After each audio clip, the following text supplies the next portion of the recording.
మీరు నిల్చొని ఉన్నా, సోఫాలో కూర్చున్నా, లేదా బెడ్ మీద పడుకొని ఉన్నా కూడా ఏదో తేలిపోతున్నట్లు అనిపిస్తుంటే దీన్ని ఫ్లోటింగ్ సెన్సేషన్ అంటాం. నా దగ్గరకు ఒక పేషెంట్ సరిగ్గా ఇదే బాధతో వచ్చారు. ఇంకొకరు ఎలా ఉంటారంటే సడన్‌గా చుట్టూ ఉన్న ప్రపంచమంతా గిరగిరా తిరుగుతున్నట్లు అనిపించే స్పిన్నింగ్ సెన్సేషన్‌తో ఇబ్బంది పడతారు. చూడ్డానికి 2 వేర్వేరు సమస్యల్లా అనిపించినా వీరిద్దరిలో ఉండే భయం మాత్రం ఒక్కటే. అది పడిపోతామేమో అన్న భయం. ఈ భయం వల్ల బయటకు వెళ్ళాలన్నా లేదా కార్ డ్రైవ్ చేయాలన్నా వాళ్ళు చాలా కంగారు పడిపోతారు. ఆ యాంగ్జైటీ వల్ల ఒళ్ళంతా చెమటలు పట్టేస్తాయి. పైకి వీళ్ళు చాలా నార్మల్‌గా కనిపిస్తారు కాబట్టి పాపం ఫ్యామిలీ మెంబర్స్ కూడా దీన్ని కేవలం నీరసం లేదా వీక్‌నెస్ అనుకొని పొరపడుతుంటారు. కానీ ఇది కేవలం వీక్‌నెస్ కాదు. మీ మెదడు మీకు ఇస్తున్న ఒక సీరియస్ వార్నింగ్ సిగ్నల్ అని మీరు గుర్తించాలి. నిజానికి నా దగ్గరకు వచ్చిన ఈ ఇద్దరు పేషెంట్లు అంతకు ముందే పెద్ద పెద్ద హాస్పిటల్స్‌లో చుట్టూ తిరిగి చాలామంది డాక్టర్ల దగ్గర ట్రీట్మెంట్ తీసుకున్నవారే.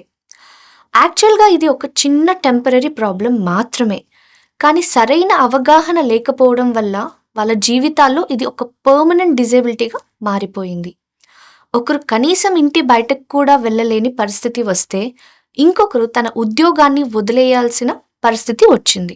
ఇంతటి దారుణమైన సిట్యుయేషన్ రావడానికి గల కారణం పేషెంట్లు తెలియక చేసే 3 మేజర్ మిస్టేక్స్. అవేంటో ఇప్పుడు మనం వివరంగా మాట్లాడుకుందాం. మొదటి తప్పు, నేను దీన్ని రెస్ట్ ట్రాప్ అని అంటాను. కళ్ళు తిరిగినప్పుడు పడుకోవడం అనేది ఎవరికైనా చాలా న్యాచురల్‌గా వచ్చే రియాక్షన్. కానీ మీరు రోజుల తరబడి బెడ్ రెస్ట్ తీసుకుంటే మీ వెస్టిబులర్ సిస్టమ్ అంటే మీ బ్యాలెన్స్ సిస్టమ్ దెబ్బతింటుంది. మీ బ్రెయిన్ మళ్ళీ రీసెట్ అయ్యి సరిగ్గా పని చేయాలి అంటే బాడీ మూవ్‌మెంట్ అనేది చాలా అవసరం. అసలెక్కడ తప్పు జరుగుతుందో మీ మెదడుకి ప్రాక్టికల్‌గా తెలిస్తేనే అది మీ బ్యాలెన్స్‌ని మళ్ళీ సరిచేయగలదు. మీరు ఎంత ఎక్కువ రెస్ట్ తీసుకుంటే మీ మెదడు అంత త్వరగా బ్యాలెన్స్‌ని ఎలా కాపాడుకోవాలో మర్చిపోతుంది. దీన్నే మనం సైంటిఫిక్‌గా డీకంపెన్సేషన్ అంటాం. మీకు అర్థం అవ్వడానికి ఒక చిన్న ఎగ్జాంపుల్ చెప్తాను. ఆస్ట్రోనట్స్ స్పేస్ నుండి భూమి మీదకు తిరిగి వచ్చినప్పుడు వాళ్ళు సరిగ్గా నడవలేకపోవడం మీరు టీవీలో చూసే ఉంటారు. అక్కడ గ్రావిటీ ఉండదు. కాబట్టి వాళ్ళ బ్యాలెన్స్ సిస్టమ్ రెస్ట్ తీసుకుంటుంది. అందుకే భూమి మీదకి రాగానే అది వెంటనే పని చేయదు. సేమ్ అలాగే మీరు బెడ్ రెస్ట్ తీసుకుంటే మీ బ్యాలెన్స్ సిస్టమ్ కూడా వీక్ అయిపోతుంది.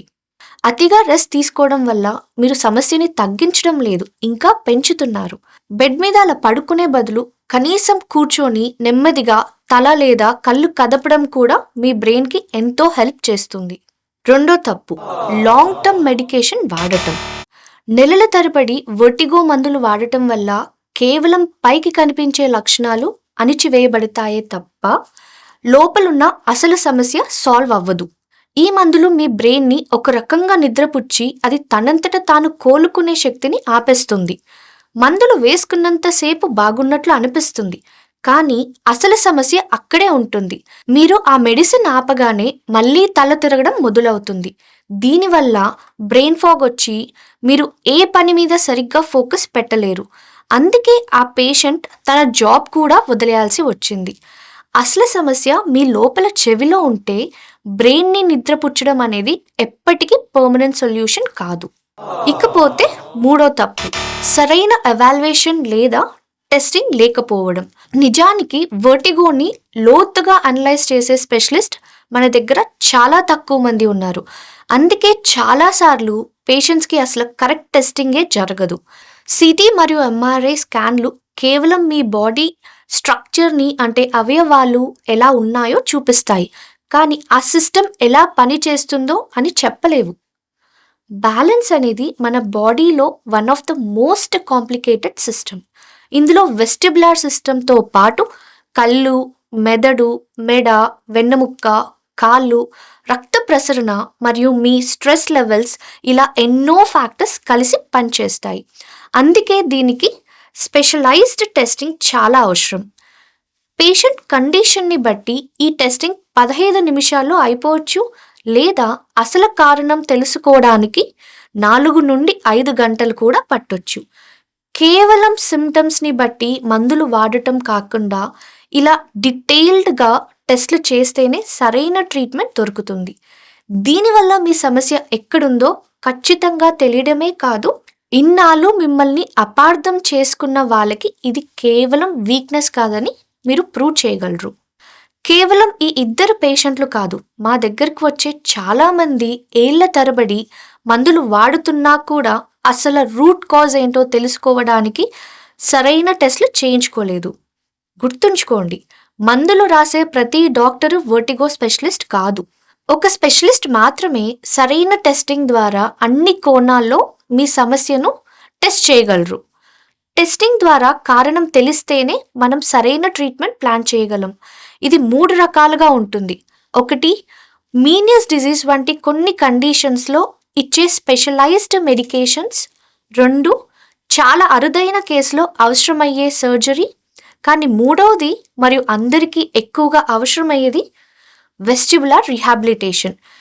ఇది మీ బ్రెయిన్ మరియు బాడీ సిస్టమ్‌ని మళ్ళీ ట్రైన్ చేసే ఒక సైంటిఫిక్ ప్రాసెస్. దయచేసి దీన్ని ఏదో పేపర్‌లో చూసో లేదా యూట్యూబ్ వీడియోల్లో చూసో చేసి సింపుల్‌గా ఎక్సర్సైజ్ అనుకోకండి. ప్రతి మనిషి ప్రాబ్లమ్‌ని బట్టి స్పెషలిస్ట్ ఆధ్వర్యంలో ఈ థెరపీ పర్సనలైజ్డ్‌గా ఉంటుంది. పైన చెప్పిన ఆ ఇద్దరు పేషెంట్ల విషయంలో కూడా మేము అదే చేశాం. ముందుగా వాళ్ళు రెస్ట్ తీసుకునే సమయాన్ని తగ్గించి చిన్న చిన్న యాక్టివిటీస్ స్టార్ట్ చేయించాం. ఆ తర్వాత మందుల డోస్‌ని నెమ్మదిగా తగ్గించి టెస్ట్ రిజల్ట్ ఆధారంగా ఒక ప్లాన్ ఇచ్చాం.